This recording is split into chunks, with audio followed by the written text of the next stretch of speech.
Buenos dias para você, meu querido aluno do sétimo. Hoje a gente vai continuar o nosso debate. Sim, porque é um debate, né? A gente vai continuar a nossa aula sobre a questão da história da política com a religião, tá? E como isso tudo se embolou nesse período histórico que foi o século XV e o século XVI, né? Vou continuar a aula a partir da página 173, mas já vou adiantando vocês que vou passar algumas informações que eu dei na aula do Meet. Afinal, alguns alunos não puderam participar da aula, né, presencial pelo Meet. Então, eu tenho esse compromisso de passar a informação para você, meu querido aluno, que não assistiu aquela aula, tá bom?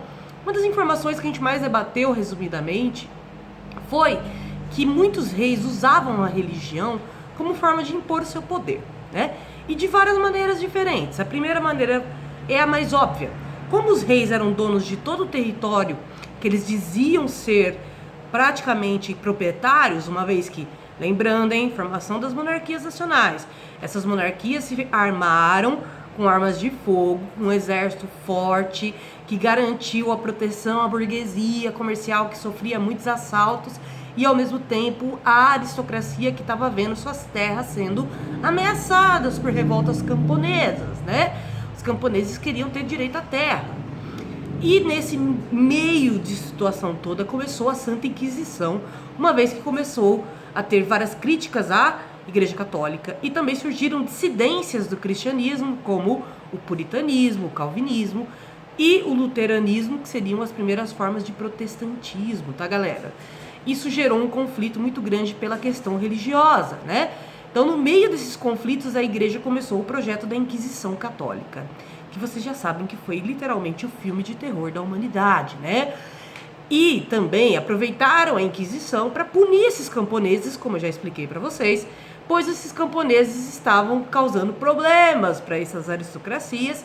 Lembrando que as aristocracias eram muito bem associadas à Igreja Católica, uma vez que os grandes papas da Igreja Católica quase sempre eram filhos de aristocratas, né? De donos de grandes terras, os antigos senhores feudais, antigos reis feudais, né?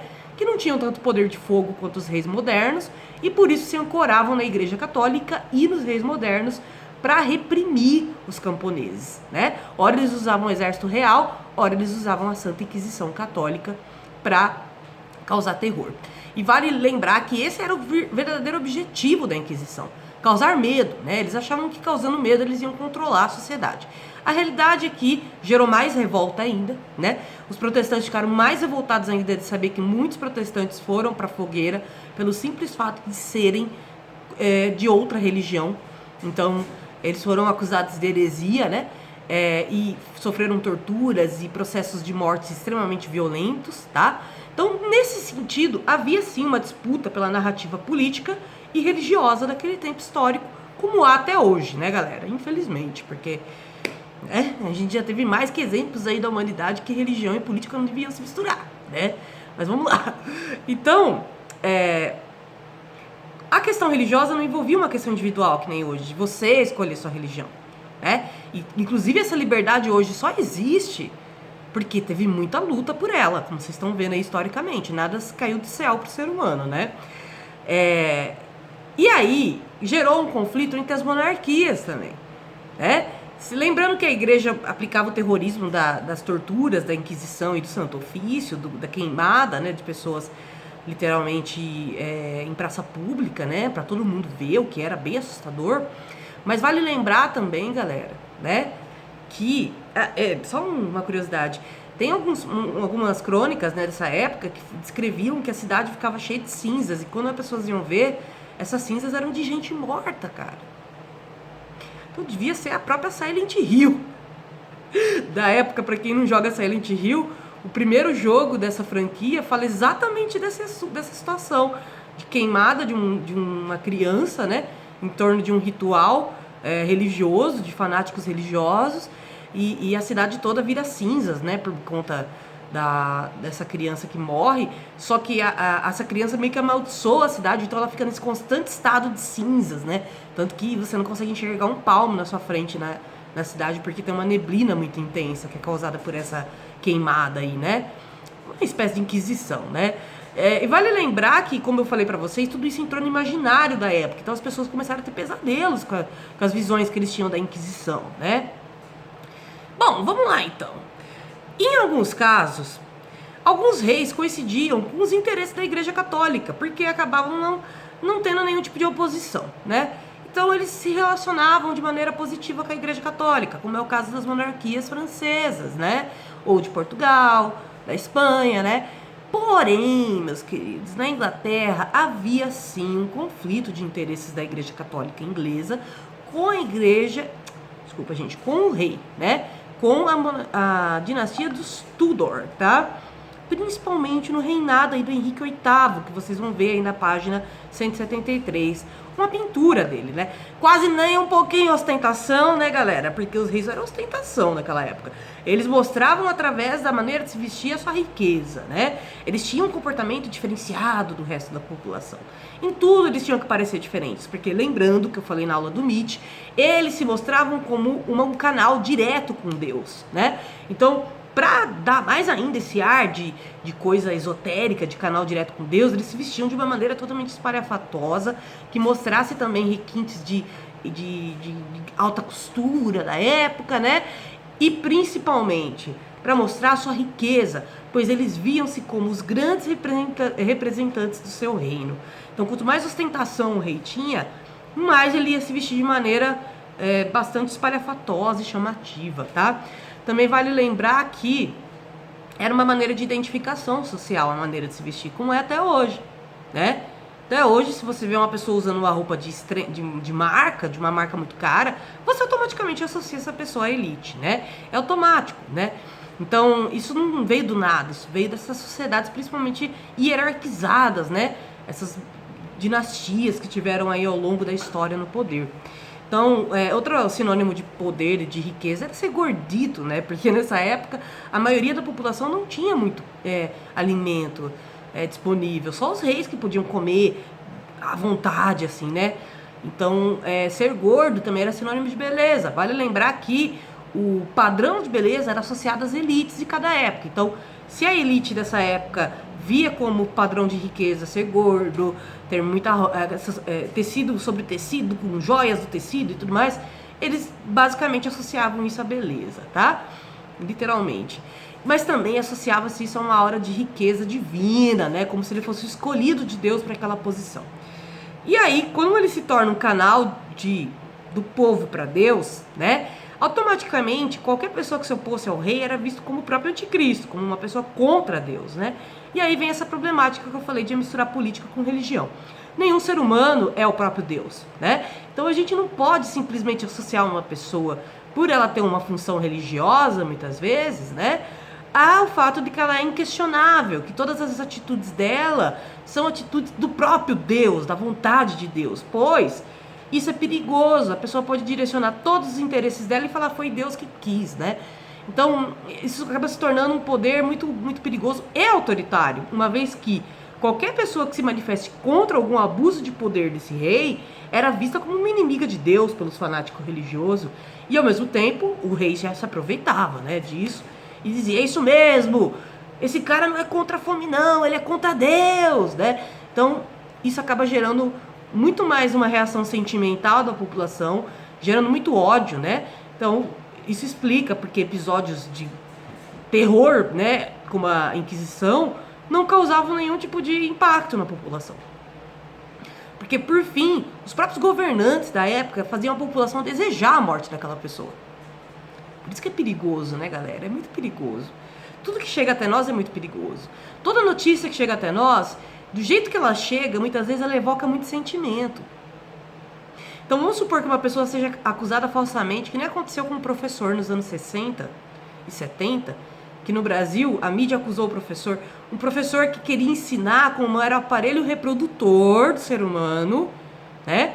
Ele estava fazendo uma aula de ciências. A mídia noticiou como abuso de pedofilia. Isso significa o quê? Que a população encarou essa notícia muito antes de simplesmente absorver e falar, será que essa notícia é verdadeira? A população já encarou como verdade. E, transformaram a vida desse professor no inferno. Apedrejaram a casa dele, deram tiro na frente da casa dele, falaram que ia matar ele. E o cara foi acusado falsamente. Então, assim, é muito perigoso quando alguém mexe com os nossos sentimentos. Porque provoca esse espírito inquisitório, quer dizer, dentro da gente, né? A gente vira o próprio inquisitor. Porque, literalmente, a gente quer linchar a pessoa. Mas, é como eu falei, qual que era o pior problema da Inquisição? Era porque muita gente foi pra fogueira e era inocente. Mas essas pessoas eram taxadas publicamente como pessoas extremamente diabólicas, maldosas, que mereciam isso, sabe? Então é muito perigoso mexer com esse tipo de sentimento. Por isso que a gente tem que separar sempre a política da religião, porque são dois fatores emocionais dos seres humanos. Emocionais, eu falo assim, a política, assim como a religião, mexe muito com o nosso sentimento, com o nosso estômago, né? Então, mexer com duas coisas que mexem com o nosso estômago, pelo amor, né, velho? Aí dá muito problema, né? Complicado, a gente tem que ser muito... A política, ela é uma ciência humana, ela não é simplesmente um sentimento humano, né? Como o amor, né? Como essas coisas que até a gente não consegue explicar direito. A política é explicável, né? É possível de ser entendida. Se você aplica um método científico para entender a política de humanas, você entende a política. Agora, por exemplo, você simplesmente entender a política a partir das suas paixões é perigoso. E quando você mexe com religião, você mexe diretamente com o coração da pessoa. Entendeu? Então a pessoa pode ser o cara mais pilantra do mundo, mas ele vai falar assim, mas eu sou um representante de tal religião. Todo mundo vai achar que ele é o cara divino, que ele é uma boa pessoa. E às vezes ele pode ser a pessoa mais sem ética, sem caráter, corrupta do universo, né? Então, por esse conflito religioso misturar um conflito territorial, muitas dinastias acabaram se opondo à Igreja Católica, como no caso da Inglaterra, né? Que o Henrique VIII, em 1540, né? Mas quando ele ainda era jovem, ele já estava sentindo esses conflitos, mas eles vão se tornar realmente oficiais a partir do momento que ele romper com a Igreja Católica e criar a Igreja Luterana, né? Desculpa, Anglicana. Ele vai criar a Igreja Anglicana. E do que consiste a Igreja Anglicana? Em tornar ele, que é rei, um líder religioso. Parece os faraós do Egito Antigo, que se diziam deuses da terra. E era basicamente isso mesmo. Mas no caso do Henrique VIII, era muito lúcido que era um conflito por território. Ele queria pegar o território da Igreja Católica, que lembra que eu falei que a Igreja Católica era a maior instituição do mundo, porque ela tinha muita propriedade privada, muito território, no mundo inteiro, que foi surgindo de maneira aleatória, às vezes por conquistas, guerras de conquistas, às vezes por simplesmente viúvas que doavam seu território para a Igreja Católica, acreditando que isso levaria elas para o céu, né? Por conta das indulgências, claro. Mas, nesse caso, a Inglaterra tinha muito território da Igreja Católica que era interesse das aristocracias e do rei. Então ele falou, ok, vou criar uma nova religião e tomar esses territórios. Agora, por exemplo, o que era complicado? Que a população, cara, ela tinha que obedecer. O lado bom é que na Inglaterra tinha muito protestante já, né? Tinha muito puritano já na Inglaterra. Então, quando Henrique VIII rompeu com a Igreja Católica, ele não só teve um rompimento com a Igreja Católica no sentido de, ok, vou substituir essa religiosidade, mas ele rompeu com a obrigação das pessoas de terem que servir ao Estado religiosamente. Então, os ingleses do período dos Tudor, principalmente no Henrique VIII e na Elizabeth I, eles experimentaram um pouco mais de liberdade religiosa, em comparação a quando a Igreja Católica era associada aos reis, entende? Então, pela primeira vez da história, a gente vai ver um Estado rompendo religiosamente com uma instituição religiosa poderosíssima como a Igreja Católica, ok? Então, em 1603 começou uma nova onda de perseguições religiosas na Inglaterra. O rei anglicano Jaime I passou a perseguir os puritanos calvinistas. Muitos deles deixaram a Inglaterra e foram para a América do Norte viver nas colônias inglesas. Na França, o rei Carlos IX, que era católico influenciado por sua mãe, Rainha Catarina de Médici, ordenou a morte de mais de 2.000 huguenotes, que eram calvinistas, nas ruas de Paris em uma única noite. Olha a carnificina que o cara fez, mano. Esse episódio ocorreu em 24 de agosto de 1572, no dia de São Bartolomeu. Por isso o nome do episódio, né?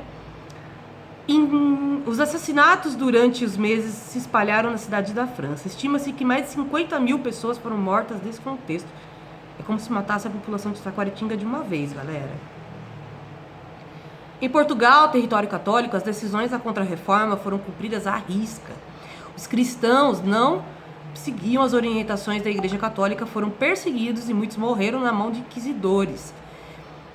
Os judeus eram numerosos e dominavam boa parte das atividades comerciais, sofriam pressões desde antes da Reforma Protestante, porque já havia antissemitismo, né, galera?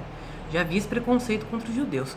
Em 1496, intimado pelo Papa, o rei de Portugal, Dom João II, ordenou que os judeus se convertessem ao catolicismo sob pena de expulsão.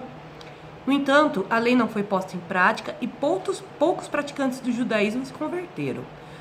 A partir de 1506, o rei Manuel I ordenou o cumprimento da lei, o que resultou na conversão de muitas pessoas.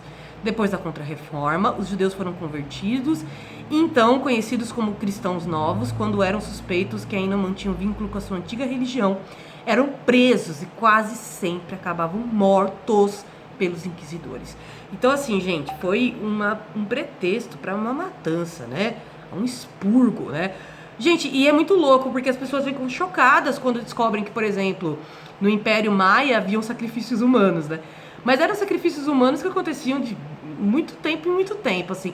Não eram anuais, não eram coisas que aconteciam constantemente, tá? Era um sacrifício humano meio assustador, porque arrancava o coração da pessoa, né, e tudo mais. Mas, cara, isso daqui não é um sacrifício humano? Né? Em prol de uma religiosidade? Fica aí o questionamento, né, galera? Vocês vão fazer pra mim atividade 2, tá? Como tarefa, da página 175 e os testes da página 175 e 176, beleza? Um beijo pra vocês, meus queridos. Espero que vocês não tenham pesadelos com essas aulas. E até a próxima.